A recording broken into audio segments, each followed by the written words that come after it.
Good morning, my dear student. How are you? I hope you all are fine.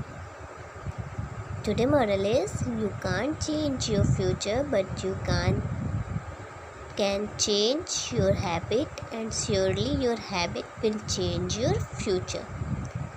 It means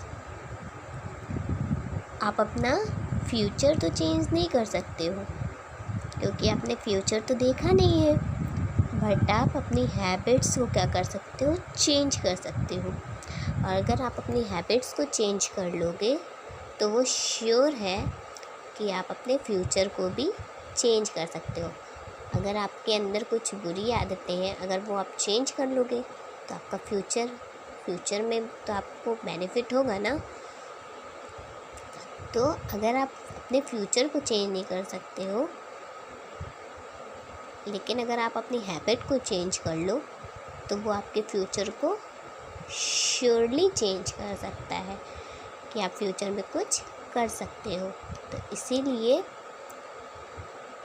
हमें अपनी गलतियों को, अपनी habits को रोज़ क्या करना चाहिए, सुधारना चाहिए। अगर हमसे गलती हो रही है तो उस पर हमको देखना चाहिए हमसे गलती क्यों हो रही है, उसको हमको सही करना चाहिए। ओके, तो वो आपका फ्यूचर क्या करेगा, चेंज कर देगा ऐसे ही, क्योंकि फ्यूचर तो आपने देखा नहीं है। लेकिन अगर आपकी हैबिट सही हो गई तो आप अच्छे काम करोगे, अच्छे काम करोगे तो उससे क्या होगा, आपका फ्यूचर चेंज हो जाएगा। Okay, so now let's start. In the previous video we talk about digestion of food, जिसमें से हमने स्ट्रक्चर और टाइप्स ऑफ टीथ पढ़ लिया था। आज हम care of the digestive system पढ़ेंगे। ओके, सो मैंने बताया था कि टीथ क्या होता है। A newborn baby does not have any teeth. जो न्यूबॉर्न बेबी होता है उसके कोई भी टीथ नहीं होते हैं। It start developing teeth when it is 6 months old. वो स्टार्ट होता है डेवलप होना जब वो 6 महीने के होते हैं। ठीक है, जो फर्स्ट सेट टीथ होता है उसको हम लोग क्या बोलते हैं, मिल्क टीथ। क्या बोलते हैं, milk teeth. Milk teeth are about 20 in number, और उसको नंबर में काउंट करें तो मिल्क टीथ 20 इन नंबर्स में होती है। ठीक है, between the age of 6 and 12 the milk teeth begin to fall off. Age 6 to 12 age में क्या होता है, वो जो मिल्क टीथ होती है ना, वो क्या हो जाती है, गिरना चालू हो जाती है। 1 by 1 करके, पूरा एक साथ नहीं गिरेगी, 1 by 1 करके गिरेगी। कभी एक जैसे टूटेगा, कभी आप लोग का भी टूटता होगा। Hence the milk teeth are also called the temporary teeth. इसीलिए मिल्क टीथ को क्या कहा जाता है, टेम्परेरी टीथ कहा जाता है, क्योंकि वो हमेशा तो रहती नहीं है, कुछ 6 to 12 एज तक वो पूरी गिर जाती हैं एक एक करके। ठीक है, new teeth start growing in their place. The second set of teeth is called permanent teeth. तो जब वो टेम्परेरी टीथ गिरते हैं 1 by 1 तो उनकी जगह कौन से सेट ऑफ टीथ आते हैं, परमानेंट, जो कि 32 होते हैं टोटल। ठीक है, 16 ऊपर रहते हैं, 16 नीचे, 16 अपर जॉ में रहते हैं और 16 लोअर जॉ में। जैसे कि आप लोगों ने अपने मम्मी पापा से पूछिएगा, वो लोग बड़े हो गए ना, उनके पूछिएगा कितने टीथ हैं, उसको काउंट करिएगा। The permanent teeth last till old age. ये ओल्ड एज तक रहते हैं, जब तक हम बूढ़े नहीं हो जाते तब तक ये परमानेंट टीथ हमारे साथ रहते हैं। जैसे परमानेंट होता नहीं, परमानेंट हाउस पढ़ा था आपने, तो परमानेंट जहाँ आप हमेशा से रहते हैं, जैसे आपका टीथ हमेशा से रहेगा ओल्ड एज तक, इसीलिए इसको बोला गया है। ठीक है, और मैंने स्ट्रक्चर बताया था, स्ट्रक्चर टीथ का, कि टूथ हैज़ 3 पार्ट। कितने पार्ट्स होते हैं? 3 पार्ट्स होते हैं, क्राउन, नेक और रूट। ठीक है, क्राउन, नेक और टूथ रूट होते हैं। 3 पार्ट्स होते हैं इनके। क्राउन जो कि विजिबल पार्ट होता है टूथ का, above the germs is called crown. ये विजिबल पार्ट होता है। आप लोग ऊपर के दांत आप लोग देखते होगे ना, तो ये आपका क्या होता है? क्राउन होता है, जो विजिबल, जो आपको दिखाई दे। विजिबल मतलब जो आपको दिखाई दे, जम आपको दिखाई देता है ना, अपर पार्ट होता है। Neck, the part of tooth below the crown touching the gum is called neck. Part of tooth जो कि बिलो द क्राउन के नीचे होता है, ये इसको क्या बोलते हैं? नेक बोलते हैं। उसको क्या बोलते हैं? जम्स। बिलो द क्राउन जो होता है उसको बोलते हैं नेक, जो कि टच होता है जम्प से।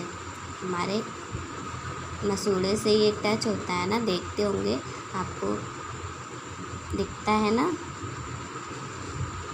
तो उसको बोलते हैं नेक।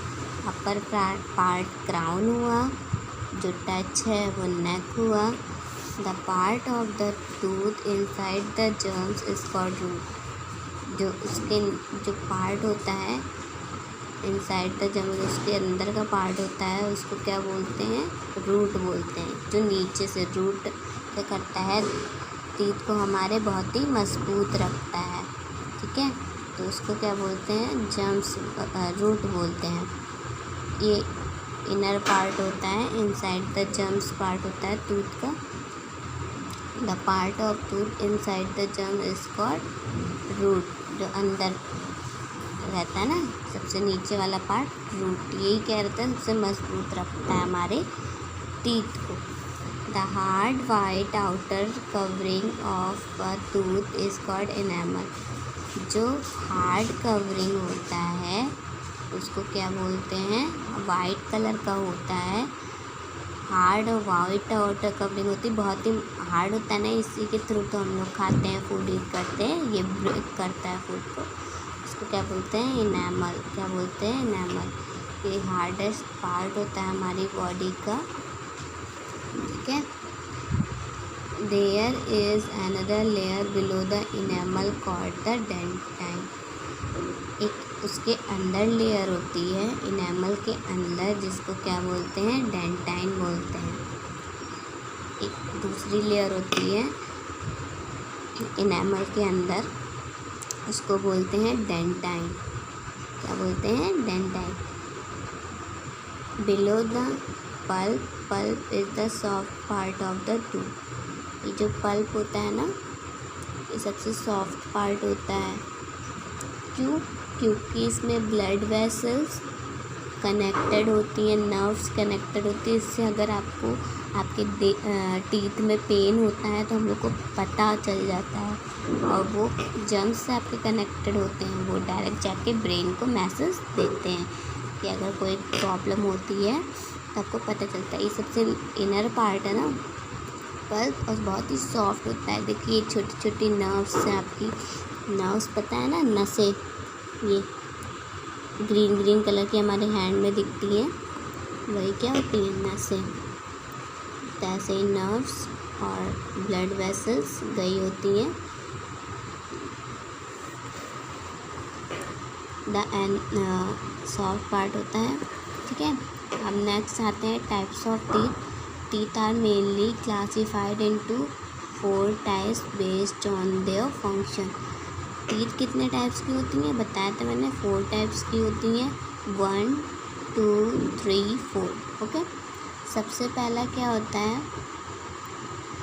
उनके फंक्शन के बेस पे उनको डिवाइड किया गया है। पहला इंसिसर, दूसरा कैनिनस, फिर प्रीमोलर, फिर मोलर। इंसिसर क्या होता है? These teeth help in cutting and biting of pieces of food. जो इंसिसर होता है पहला पार्ट, वो क्या करता है? फूड को काटने में हेल्प करता है। जिसमें 4 इंसिसर होते हैं, ठीक है। 4 अपर में होते हैं और 4 लोअर में। ये आपके फूड को काटने में हेल्प करता है। अपर और लोअर जॉ ये फ्रंट पे रहता है, ठीक है, दोनों जॉज पे, ऊपर नीचे दोनों जॉ के फ्रंट में रहता है। जो आपके आगे के दांत होंगे ना, उसी को इंसिसर बोलते हैं, जो कि आपको फूड को ईज़िली काटने में, उसको बाइट करने में हेल्प करता है फूड को, ओके। ये इंसिसर। कैनिनेस, these teeth are seen on either side of the incisor in both the upper and lower jaw. They help in holding and tearing the food. There are 4 canines, 2 in upper jaw and 2 in lower jaw. देखिए, जो इंसिसर के बगल वाला होता है उसी को कैनिनेस बोलते हैं। 4 होती हैं, 1 ये थोड़ी, इसको क्या होती है, हर साइड पे होती हैं, इंसिसर के बगल में होती है, नीचे भी हैं, ठीक है, हर साइड पे होती है। ये फूड को पकड़े रहने में, उसको उनको नोचने में हेल्प करती है। देखिए थोड़ी नुकीली सी है ना ये कैनिनेस, बताया था उस दिन। आपकी 1, 2, 3, 4 अपर और लोअर जॉ में रहती हैं। जो कार्निवोरस एनिमल होते हैं ना, उनकी ये लॉन्गर होती है। जैसे आपने टाइगर देखा है ना, उनकी थोड़ी लॉन्ग होती है, लॉयन होता है, डॉग होता है, वो खाते हैं ना फ्लैश ईट करने में, तो उसको तोड़ने में हेल्प करती हैं बहुत ही। Premolar, these teeth help in crushing and grinding the food. These are 4 premolar each in the upper and lower jaw. They are found next to the canine. These teeth usually broader than types of teeth. जो premolar होती हैं ये थोड़ी broad होती है, थोड़ी चौड़ी होती हैं, जो कि फूड को क्या करने में, उनको क्रश करने में, उनको जैसे भुरभुरा बनाने में, ग्राइंड करने, जैसे मिक्सी में पीस दिया जाता है, उसको करने में हेल्प करती है।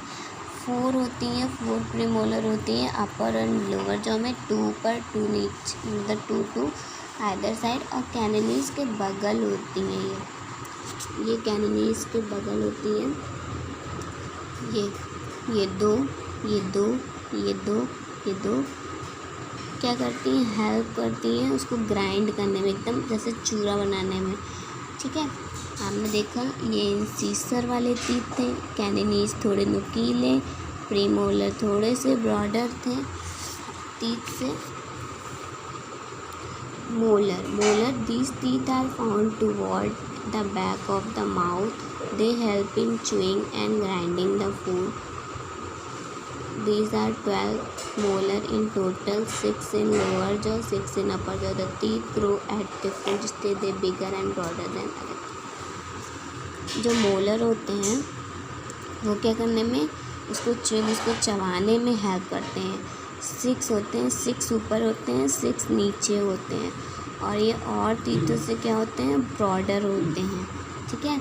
और ये डिफरेंट स्टेज में क्या होते हैं, ग्रो होते हैं। जो मोलर होते हैं वो डिफरेंट स्टेज में आपके ग्रो होते हैं, जैसे ये 3 सामने मोलर टीथ है ये। नेक्स्ट टॉपिक हमारा न्यू टॉपिक स्टार्ट करते हैं, care of teeth. When we eat food, tiny food particle get stuck to the surface of the teeth and also in the space between them. जब हम कोई food eat करते हैं ना, तो टिनी पार्टिकल क्या होते हैं, फंस जाते हैं हमारे टीथ के सरफेस पे, जहाँ पे थोड़ा स्पेस रहता है वहाँ पे क्या हो जाते हैं, वो पार्टिकल फंस जाते हैं। जैसे आप लोगों ने देखा होगा, जो बड़े बड़े अंकल लोग होते हैं तो खाना खाने के बाद कहते हैं हमको वो दो, एक चीज़ दो जिससे वो पार्टिकल्स को निकालें, ठीक है। If these food particles are not removed regularly, germs start growing in this area. अगर वो फूड पार्टिकल नहीं निकलेंगे, वहाँ से नहीं हटेंगे हमेशा, रेगुलरली अगर हम उनको ना हटाएं तो क्या हो जाएगा, उस एरिया में जर्म्स स्टार्ट हो जाएंगे बढ़ना। These germs first attack the enamel. सबसे अपर लेयर कौन सी होती है टीथ की, इनेमल। तो वो जर्म्स क्या होंगे, इनेमल्स पे अटैक करेंगे सबसे पहले। Then the dentine and finally move into the pulp. फिर उसके बाद अगर वहाँ से भी नहीं हो रहा तो वो फिर अटैक करेंगे इनेमल पे। फिर वो फाइनली कहाँ पहुँच जाएंगे, डेंटाइन में, मतलब इनेमल पे अटैक किया, उसके बाद डेंटाइन, फिर फाइनली वो पल्प पे पहुँच जाएंगे जो हमारी लास्ट होती है, जहाँ पे नर्व्स और ब्लड वेसल्स कनेक्ट होती हैं, पता है ना। Eventually the germs attack the nerves resulting the tooth attack. और जब वो जर्म्स क्या होंगे, अटैक करेंगे नर्व्स पे, जब नर्व्स पे चोट लगेगी, मतलब कि उनको वो होगा तो क्या हो जाएगा, टूथ अटैक आएगा, ठीक है। तो ये तो गलत हुआ, इससे हम लोगों को बहुत ही परेशानी होगी जिसके भी साथ ये होगा। तो कुछ वेज़ हैं जिसको हम लोग जिस तरीके से अपने टीथ को क्लीन कर सकते हैं और उनको हेल्दी रख सकते हैं। जैसे पहला क्या है, brush your teeth properly in the morning and at night before going to bed. सबसे पहले हमको क्या करना चाहिए, ब्रश करना चाहिए अपने टीथ को अच्छी तरीके से, मॉर्निंग में भी और नाइट पे भी। जब हम बेड पे जाने वाले हों उससे पहले हम लोगों को ब्रश कर लेना चाहिए। Moving your toothbrush upward downward and circular motion in the right way to brush your teeth. हमें अपवर्ड डाउनवर्ड सर्कुलर मोशन में हर तरीके से अपने टीथ को क्या करना चाहिए, ब्रश करना चाहिए। You should brush the inner and outer surface of the teeth and also on the side of teeth. हमें हर तरफ से, इनर साइड हो या आउटर साइड हो, हमें अच्छे तरीके से क्या करना चाहिए, ब्रश करना चाहिए। अपर लोअर सर्कुलर मोशन में, इनर आउटर, हर तरीके से ब्रश करना चाहिए। मतलब हर तरीके से हमारे ब्रश क्या हो, लगे हमारे टीथ पे, तो जो फूड पार्टिकल फंसे हो ना वो निकल जाए, जिससे हमारी टीथ क्या हो, हेल्दी हो। तो इस तरीके से हमें ब्रश करना चाहिए। नेक्स्ट क्या है, gargle and rinse your mouth after every meal. हमें जब भी खाना खा लें तो क्या बोलते हैं, कुल्ला करना चाहिए एक तरह से, ठीक है। Clean the mouth with water, और माउथ वॉश लेना चाहिए पानी भर के। Use the mouth wash and dental flows if possible. और हमें माउथ वॉश का यूज़ करना चाहिए और डेंटल फ्लॉस का, अगर पॉसिबल हो तो बाज़ार से परचेज़ करके उसका यूज़ करना चाहिए। Avoid eating too many candies and chocolate. हमें अवॉइड करने चाहिए कैंडी, ज़्यादा टॉफ़ीज़, ज़्यादा चॉकलेट, ज़्यादा मीठी चीज़ नहीं खानी चाहिए, उसको कम करना चाहिए हमें। Eat lots of salad and fruits. क्या करना चाहिए, सलाद खाने चाहिए, फ्रूट्स खाने चाहिए, मतलब हेल्दी चीज़ें खानी चाहिए, ठीक है। Drink milk and eat food item that are rich in calcium such as cheese, egg etcetera. हमें मिल्क पीना चाहिए और ऐसे फूड आइटम खाने चाहिए जिसमें ढेर सारा कैल्शियम है, जैसे चीज़ हो गई, एग हो गया, एक्सेट्रा। ऐसी चीज़ें हम लोगों को खानी चाहिए जिसमें खूब ढेर सारा कैल्शियम मिले। Visit a dentist regularly to know how healthy your teeth are and get them treated if required. और हमें डेंटिस्ट के पास जाते रहना चाहिए और पूछते रहना चाहिए, जानना चाहिए कि हमारी टीथ हेल्दी है कि नहीं है, उसको हम अच्छे से देख रहे हैं कि नहीं देख रहे हैं, उसकी अच्छे से सफाई हो रही है कि नहीं हो रही है, इसके बारे में हमें डेंटिस्ट से मिलना भी चाहिए। डेंटिस्ट वो होते हैं जो पर्सन क्वालिफाइड होते हैं to treat people suffering with tooth problem, जो टीथ के स्पेशलिस्ट होते हैं। जैसे कि अगर हमें कोई प्रॉब्लम हो तो वो हमें दे दे। ऐसे नॉर्मल डॉक्टर हमें नहीं देंगे टीथ की वो, लेकिन जो डेंटिस्ट होते हैं वो देते हैं। वो स्पेशलिस्ट होते हैं, वो क्वालिफाइड होते हैं, उसकी रिसर्च किए होते हैं, उस पर पढ़े होते हैं, इसलिए। Revise and recall, put a tick against the correct statement and cross against the wrong ones। तो हमें क्या करना है, टिक करना है। I can take care of my teeth by. कैसे टेक केयर कर सकते हैं, जो राइट है उस पर राइट लगाइए, जो रॉन्ग पे रॉन्ग लगाइए। Brush them only once a day, नहीं 2 बार करना चाहिए। तो wrong. Eating only chocolate, wrong, chocolate नहीं खाना चाहिए। Gargling my mouth after every meal, yes, हमेशा। Visit the dentist only when I have tooth attack, wrong. Regularly मिलना चाहिए कि पता चले कि कैसे क्या है, ठीक है। नेक्स्ट है डाइजेस्टिव सिस्टम। डाइजेस्टिव सिस्टम क्या होता है, तो आपको मैंने पढ़ाया था प्रीवियस क्लास में कि digestive system, reproductive system, circulatory system. तो उससे कुछ याद आ रहा है,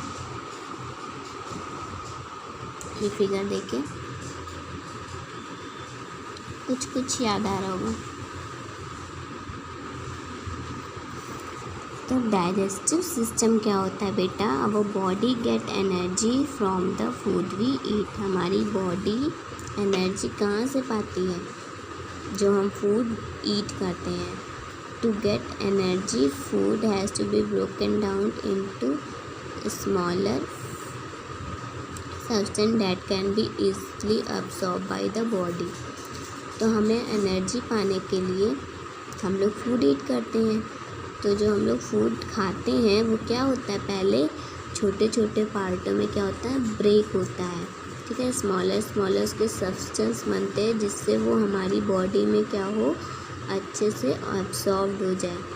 तो जो प्रोसेस होता है उस फूड को ब्रेक करने का, उसको स्मॉल पार्टिकल्स में, छोटे छोटे पार्टिकल्स में उसको तोड़ने का, जो फूड को ब्रेक डाउन करने का प्रोसेस होता है कि वो ईज़िली क्या हो, हमारी बॉडी में एब्सॉर्ब हो जाए, उसी को क्या बोलते हैं, डाइजेशन बोलते हैं। Digestion mean the process of breaking down of food into smaller particles that can be easily absorbed by the body is called digestion। इसको क्या बोलते हैं, डाइजेशन बोलते हैं। और जो हेल्प करते हैं ऑर्गन उस प्रोसेस में, डाइजेशन को बनाने में, उसी को क्या बोलते हैं, डाइजेस्टिव सिस्टम।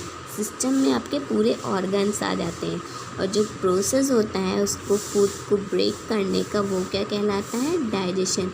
तो ये जो फिगर दिया ना, इससे आप लोग समझ सकते हैं। तो अभी ये फिगर आप लोग ड्रॉ करेंगे नोट्स में। डाइजेस्टिव सिस्टम जब आएगा, जो भी नोट्स में कराती हूँ तो उससे रिलेटेड फिगर आप लोग ड्रॉ कर लिया कीजिए। पहला क्या है, माउथ से के थ्रू आपने फूड खाया, ठीक है। यहाँ पे सलाइवरी ग्लैंड होती है, जैसे राल बोलते हैं, सलाइवा होता है वो। तो हम लोग जब खाते हैं तो वो गीला टाइप का नहीं हो जाता, निकलता है ना, तो वो फिर वहाँ पे आपने च्यू किया, उसको बाइट किया, तोड़ा, फिर वो फूड पाइप के थ्रू एंटर हुआ। लीवर है, स्टमक है, स्टमक में pancreas, large intestine, small intestine, rectum और एनस। तो इसके थ्रू आपका क्या हुआ, ह्यूमन डाइजेस्टिव सिस्टम में इतने आपके ऑर्गन इन्वॉल्व हुए। अब इसका प्रोसेस हम लोग नेक्स्ट वीडियो में पढ़ेंगे, प्रोसेस ऑफ डाइजेशन। इसको हम लोग नेक्स्ट वीडियो में कंटिन्यू करेंगे। अभी आप लोग नोट्स कंप्लीट कीजिए और फिगर ड्रॉ करिएगा। इसको एक चार्ट पेपर में फिगर ड्रॉ करिएगा डाइजेस्टिव सिस्टम का, ठीक है। कॉपी में ड्रॉ करिएगा और चार्ट पेपर में भी इसका ड्रॉ करिएगा आप लोग।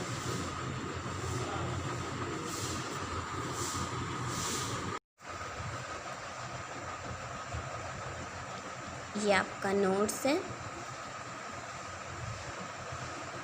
इसको आप लोग कंप्लीट करिएगा और जो जो फिगर लिखा है ड्रॉ फिगर उसके नीचे उसका फिगर ड्रॉ कर लीजिएगा। और नेम ज़रूर नोट करिएगा आप लोग, फिगर के नीचे नेम नहीं लिखते हैं कि आपने बनाया क्या है, ठीक है। फिगर बना लेते हैं, उसमें कोई भी चीज़ मेंशन नहीं करते कि किसको क्या बोला जाता है, तो इसको आप लोग ज़रूर लिखिएगा, ठीक है।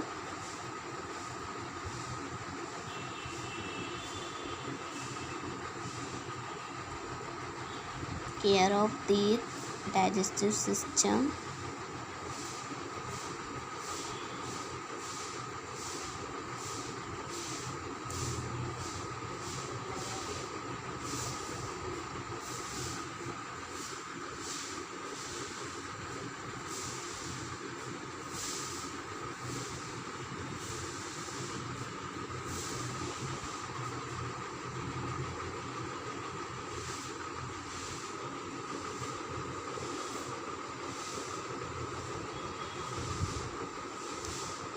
सो नीट एंड क्लीन राइटिंग में आप लोग वर्क कंप्लीट करिए, ओके। Thank you.